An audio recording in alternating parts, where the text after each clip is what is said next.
first time seeing this? And Personally, I really surprised when I drove up because I haven't been back to Cleveland, haven't been back over in this neighborhood in a long time. And the first thing I see when I come over here is this big dump. And I can't believe that somebody, politicians, the people, would allow something like this to go up in the backyards of people. the cleanup from the Noble Road dump site started a week ago. The EPA claims it would take 100 days, but judging by the progress made thus far, we are not confident that they will clean up 5 acres of debris in 100 days. All the other financial problems we got.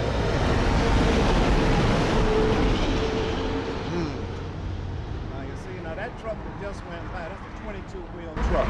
There are 2 precautions that must legally be implemented during this cleanup to ensure the safety of the residents.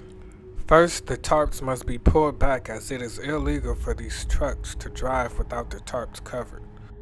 Although we have footage and notified the local officials of this violation from a year ago, we can't confirm that further action was taken.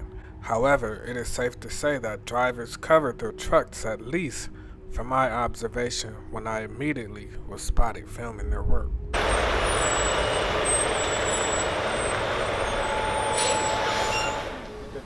I can imagine them coming in here moving the stuff in the dust pile coming up.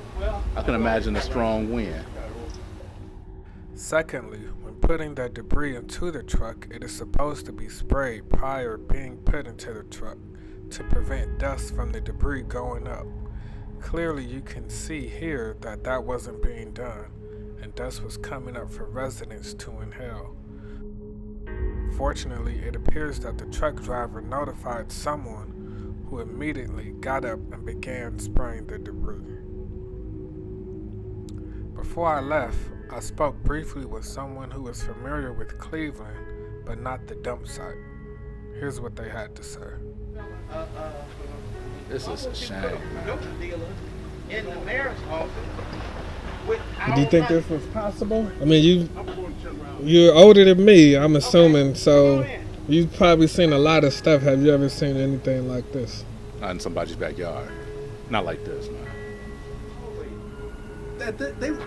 This would not happen in anybody else's neighborhood, man. Mm-hmm.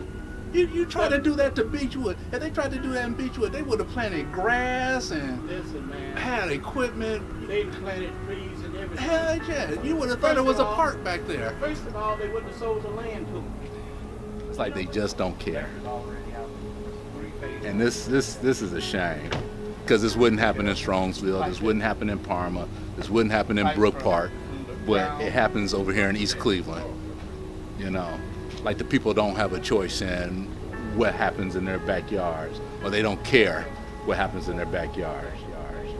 The people over here might not be the richest people in the world, but they still deserve better than a landfill out there. But you know what? You couldn't tell it was a landfill. You know why? Because it was planted with grass all around it. It just looked like part of it. They still got grass and they cut the grass on it. You hear that?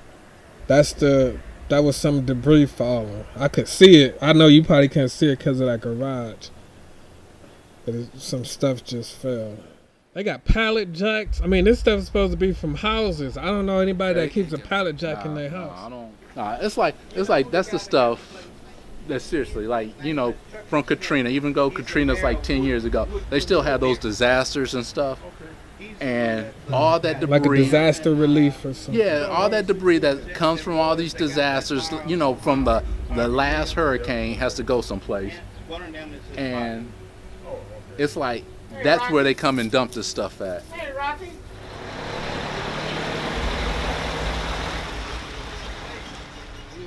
It appears that the drivers are following the route the mayor mentioned in the city council meeting. The route basically allows drivers the fastest way to the freeway, limiting their exposure to the city. Tarps were covered and it may have took a few minutes, but some of the debris was sprayed, at least a few minutes that I've seen. Stay tuned as we keep you up to date on the cleanup of the Noble Road toxic dump site.